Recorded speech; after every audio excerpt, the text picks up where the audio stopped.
Hey y'all, welcome back. I'm Shayna Cersei, and I'm so excited to paint with you today. Today we are going to be doing another page in our watercolor journals, and I've gotten a lot of requests for more whimsical folk art inspired paintings. So that's what we're going to do today. Um, going over supplies and materials really quick. For those who are new here, you can find links in the description to all my supplies and materials, but I'm using a 6x9 Bao watercolor journal. This book has 140-pound cold pressed paper in it, and it's 100% cotton. I think it's a great value for the number of pages that you get. I'm also using my Core Paints QOR by Golden. This is a 24 color palette set. So these were purchased in tubes. So these were tube paints that I put into this palette, but they were purchased as a set. And then I have a pencil. I have a Princeton Select Round size 10 brush. I also have a Princeton Select Round size 2 brush here. And I am also thinking of, I'll be adding some Dr. Peach Martin's Bleed Proof White. Well, no, I'm not going to do gouache today, but gouache in the future, I promise. Okay, so let's get started. Now, these whimsical paintings, I am going to set up with one of the things I always end up putting in is a big sun or a big moon, or a sun or a moon somewhere in them. And this one, the sun or the moon, is going to be the highlight. I'm going to use my tape roll, which is a fantastic sun or moon tracer. If you have small tape rolls, you can have a smaller one. If you have a large tape roll, you can use the inside for a smaller version and outside for a larger version. But this is going to be kind of the, I think, star of the show of this one. And I want it to be fully on the page. You can see I've taped out my page. I want it to be super big. And it goes off the top just a little bit up there. I thought I had it on the page. But you know what? I'm going to go with it. It's going to be off the page just a tiny little bit. Then I'm also going to take this and I'm going to put in just a few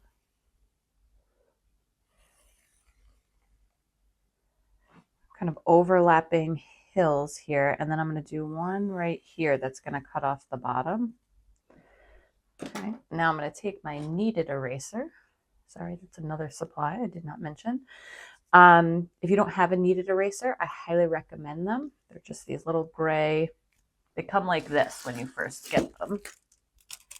A little square, a little gray square, but these are great for being non-damaging to your watercolor page, to your surface. So you just kind of rub it or just blot it, rock it across the page. So it's going to take out the bottom part of that circle. Okay. So now we have this big, big moon rising, and then I'm going to put in trees around it that are going to, you know what? I don't know what I'm going to do with the trees yet. We're going to paint this, and then I'm going to decide what I'm going to do with them later. But I think I'm going to put trees like around the sides like this, but then also putting something in the middle that like goes over the moon might be interesting. We'll figure it out together. Okay, so we have our base. I am going to very much lighten up these lines as much as possible for the moon. Moon, sun, I don't really know. You can decide what it is, because none of it is going to be... I'm just realizing, hopefully my mic was upside down. Okay, I'm going to paint out the background first, the moon, and we're going to put some layers up front. All right, for colors, I am going to go pretty bold on this one. I'm going to take some permanent Scarlet. So maybe this will be a sun. But this permanent Scarlet is a very orangey red. And I'm also going to use a Diarylide yellow, I think. Now this is going to seem super dramatic for some folks. It's super dramatic for me too. But, you know, this is out of my comfort zone. I don't love painting in warm colors all the time. I'm going to make my sun moon red. And I'm actually going to paint it. No, I'm going to paint it second. I'm going to do my sky in yellow. So I'm going to go around.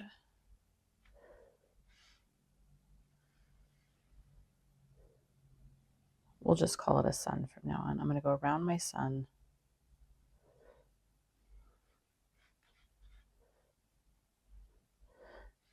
And basically keeping a nice juicy layer of paint as I go, because you don't want those edges to dry as you paint.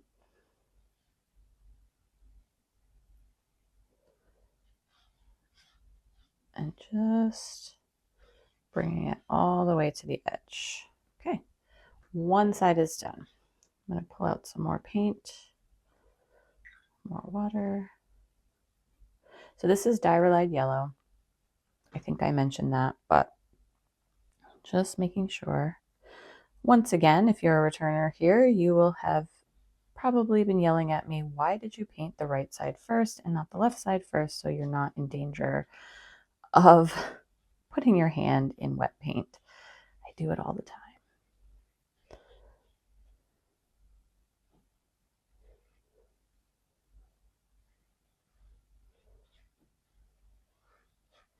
I think, especially when I'm recording, I think it has something to do with when I paint the left side, my hand is kind of in the way, and just subconsciously I'm trying to stay out of your way so you can see. So that's why I always start over here so you can kind of see everything.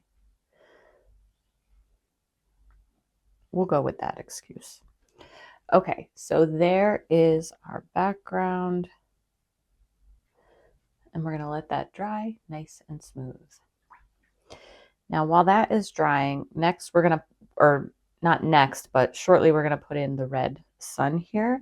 But I'm going to also paint these areas down here. And I want them not to clash, but I don't want to paint them the same colors of red and yellow. So what am I going to do? What am I going to do? Let's see, what else do we have? I don't really want to go greens.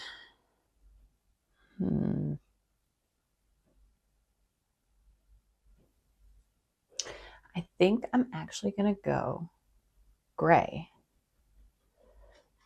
And this is going to be really out there. But we're going to use this combination. So this gray is a neutral color. Payne's gray. And I am going to do, yeah, this is what I'm going to do. So I'm going to do different values of this gray. I'm going to do a medium value in here. And I guess we'll get lighter as we go up. So this will be a medium value. I'll do darker below it.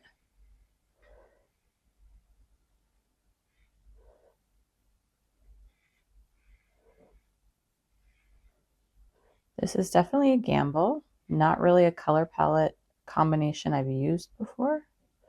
Didn't swatch anything out to kind of get a feel for it. Just kind of imagined it in my head. But I think it could work. All right, let's go a little lighter on this one.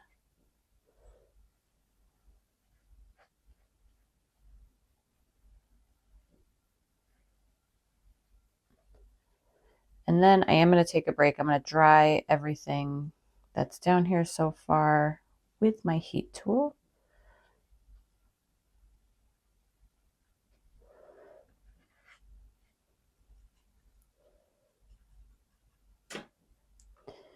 And then we'll come back and finish the other layers, the other two layers and the sun, and then we'll start to put in trees, which I think I have an idea for now.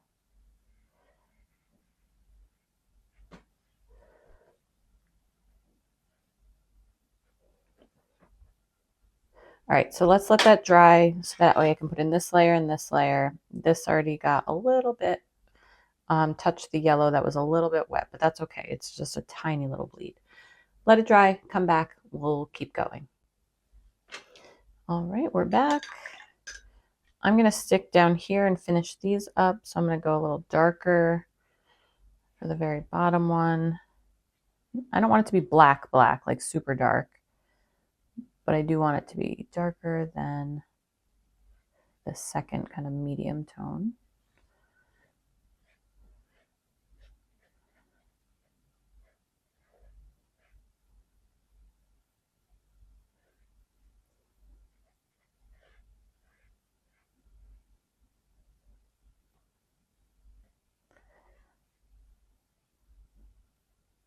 Could leave white lines between. That actually might, well, I would have had to do it on all of them.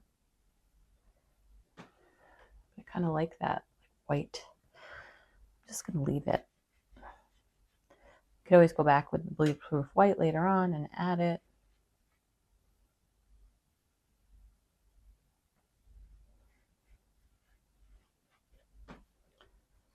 To go a little bit darker here on this side.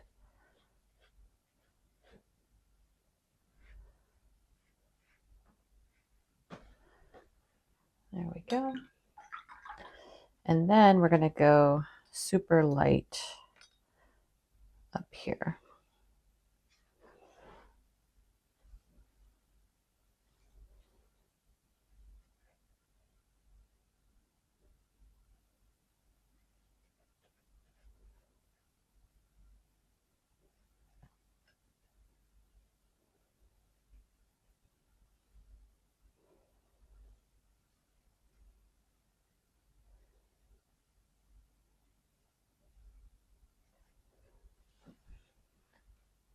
All right, there we go.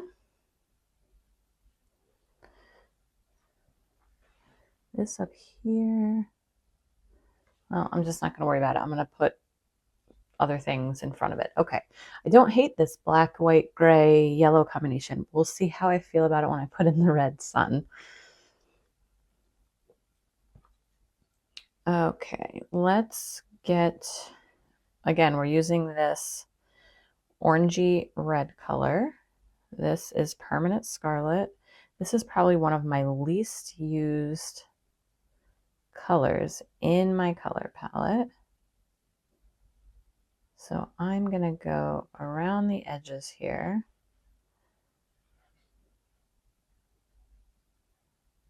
Keeping a nice juicy bead at the edge.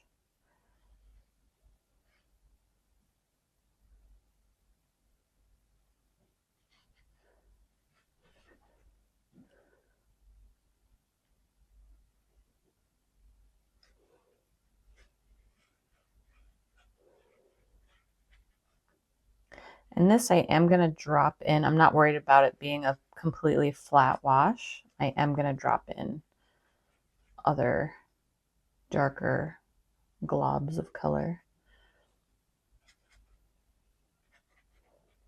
I actually want some spots to be lighter, darker. I want it to have more of a three-dimensional kind of moony feel.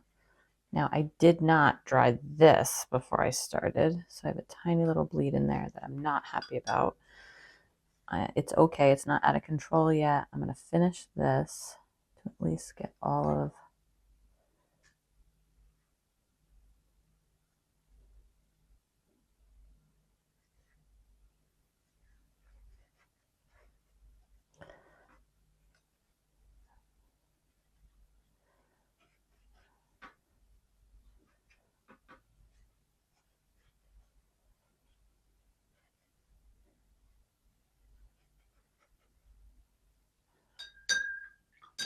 the moon peanut. And you can see I just dropped in color in a bunch of other spots.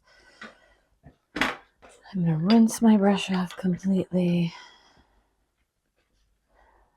I'm going to do my best to pull this out. But what you can do if you're not careful, if you just add more water to this area, it can just continue to pull more color from above. down. So I'm just making sure, taking my paper towel, making sure all of the water and moisture is gone from that layer. There we go.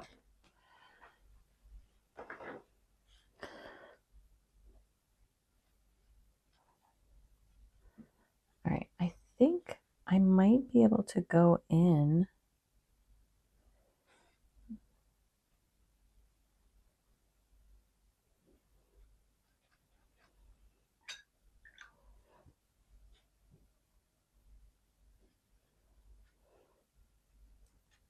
I'm going to go in with some Payne's Gray.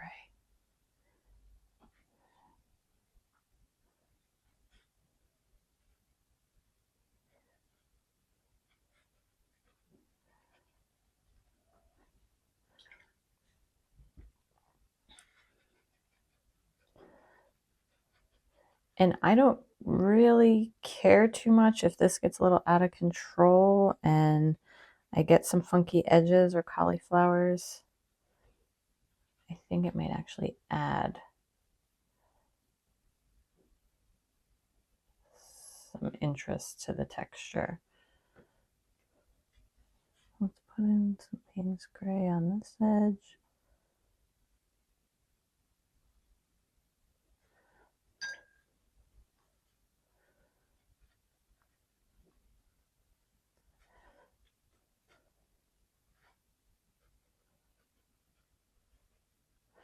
So basically doing the same thing I would do like with a moon that is, which I guess maybe it's a moon now. We've gone back and forth from sun to moon. Now it's a red moon. The same thing I would do when I'm painting like a white or yellowish moon and I'm adding in shadows. Kind of the same thing, wet on wet, giving it like that nice mottled planet look. Maybe it's a planet, maybe it's Saturn. Red planet. My husband has been telling me you should do celestial inspired paintings because right now you can see lots of planets in the sky. I think Venus, Mars, Jupiter can all be seen at some point, or could be at least in the last few days or so. All right, I'm going to let this dry. I feel like it needs to be darker over here somewhere with like darker red. Yes, I'm pulled out of my warm, comfy house in the evening often to be like, come look at this, come look at this.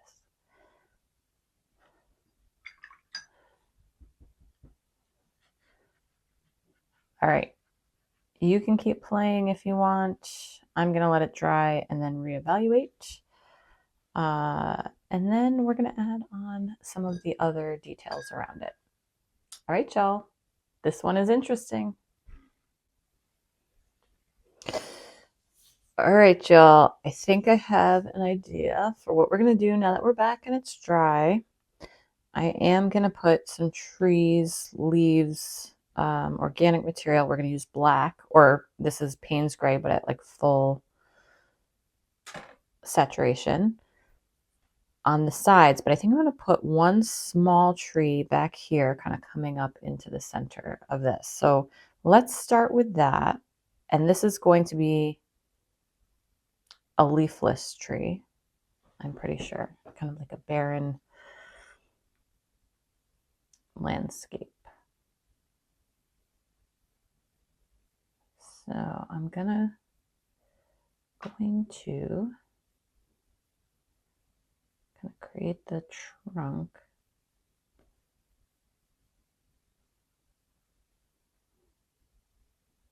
I'm using my size 2 brush now.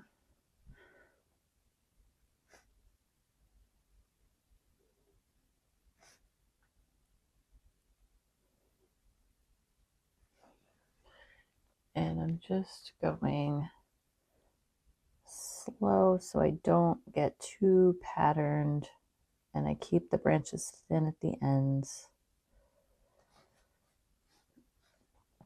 I want to make sure it feels balanced.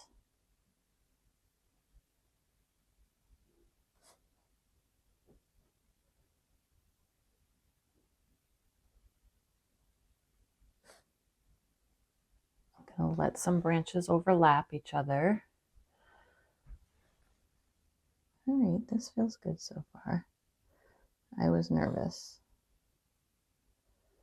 All right, I'm gonna come out.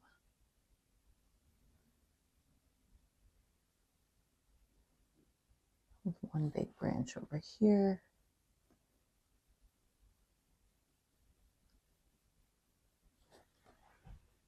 I think that's about as wide as I want it to get. I might just take a break from this one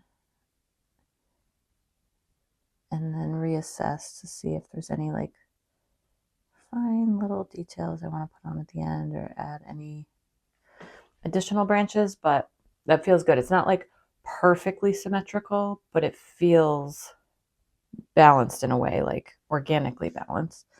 Maybe something like right here. There. Okay, so we're going to leave that one. And now we're going to move into the very, very foreground. And I'm trying to decide if I just put fun like leaves, like viney leaves, or actual trees. I think I'm going to get a different size brush. My 2 is just a little too small. Let's see, I think I have a 6 in here. I don't know which one I prefer. I have a size 6 Aqua Elite and Velvet Touch. Let me see. The Velvet Touch is a little the Aqua Elite is a little snappier. But I don't know that the tip on this brush is great. All right, I'm just going to have to go for it. I think I'm going to do more of a viney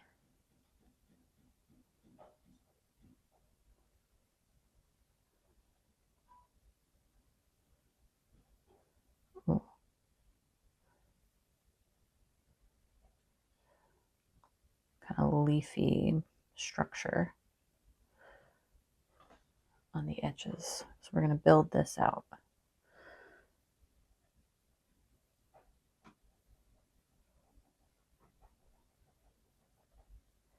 And I am going to add, after I do this darker layer, I'm going to add bleed proof white in some of these same shapes over top.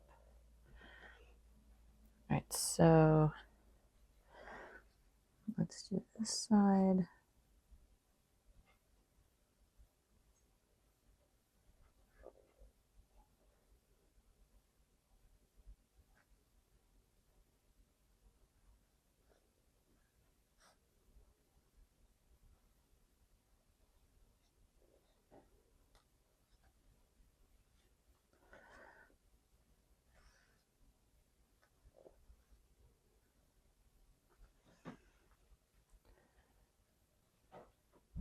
Perfect.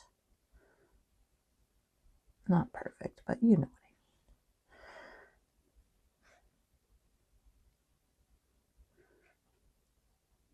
what I mean. Oh, got a little thick down there at the edge. All right.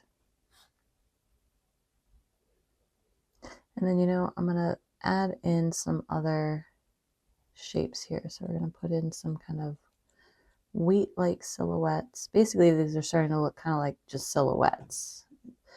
I chose black or this Payne's gray because of the color scheme.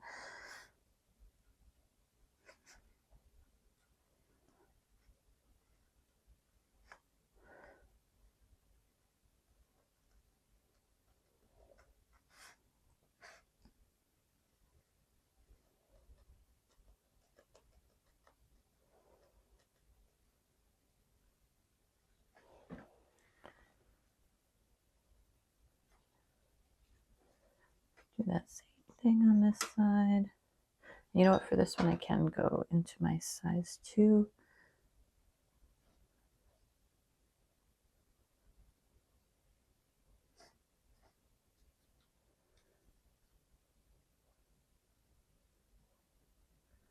just dabbling in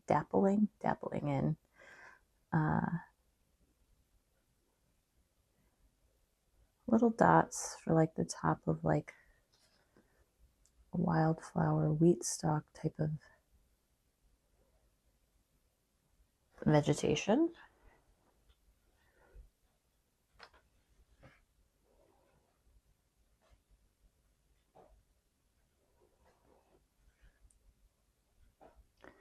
Also going to put in something like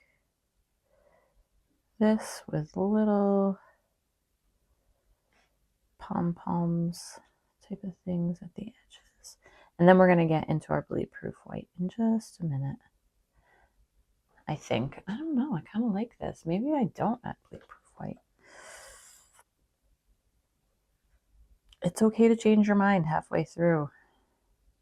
I give you permission.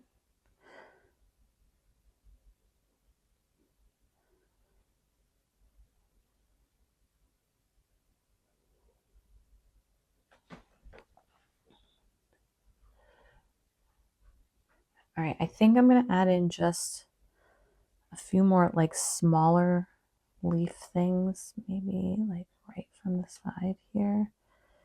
So with really tiny boop, boop, boop, little leaves in the darkest color.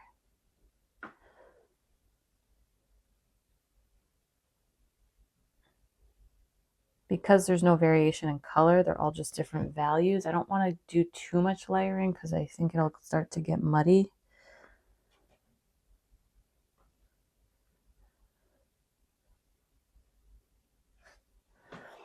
And these are all pretty much the same values.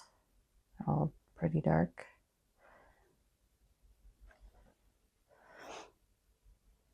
All right, I'm just going to doctor this up at the top a little bit. I'm going to put a leaf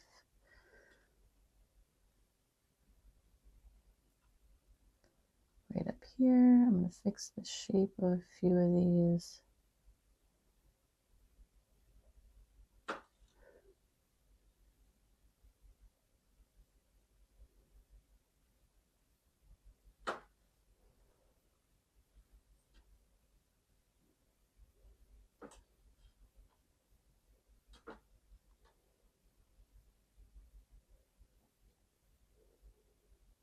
And then we're going to call it done. We're not going to add bleed-proof white. I'm sorry if you were so excited to add bleed-proof white, but this looks good to me. I like the different values in it. I think we get a nice range without the pop of white with this in here and these little lines that I left. Let's take off the tape. Now this could have been bigger. I'm trying to decide if I want it to make it any taller by just adding on some really fine lines towards the top. We can do that. And just more full in the center here. So I'm being very, very gentle with my two.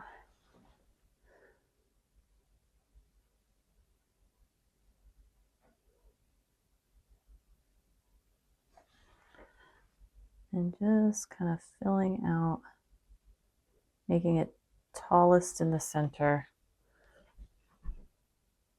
Very, very subtle. Okay, let's take off our tape and see what we've got here. So this is definitely different than anything color palette wise that I've done before. I am a fan. I don't hate it. This is definitely not going to be everybody's cup of tea. This is a little harsh. I tend to love the cool colors, the blues and the greens and the rich turquoise colors, but it's always fun to try something new. And I think overall this one came together. I like that we went with neutrals and didn't get too crazy and busy and just let this red kind of stand on its own. Well, thank you so much for painting with me today. I hope you enjoyed this one. You could do this same setup and composition in any colors you want. So give it a try, experiment. If you hate this color palette, that's okay. Try your own. Anyway, Don't forget to check out the description for supplies to links and or to link. Don't forget to check out the description to links to supplies and materials. Leave a comment, share this video with a friend. Absolutely, if you're new here, don't forget to subscribe and like the video. All right, y'all, take care, happy painting, and I will see you for our next watercolor journal page very soon.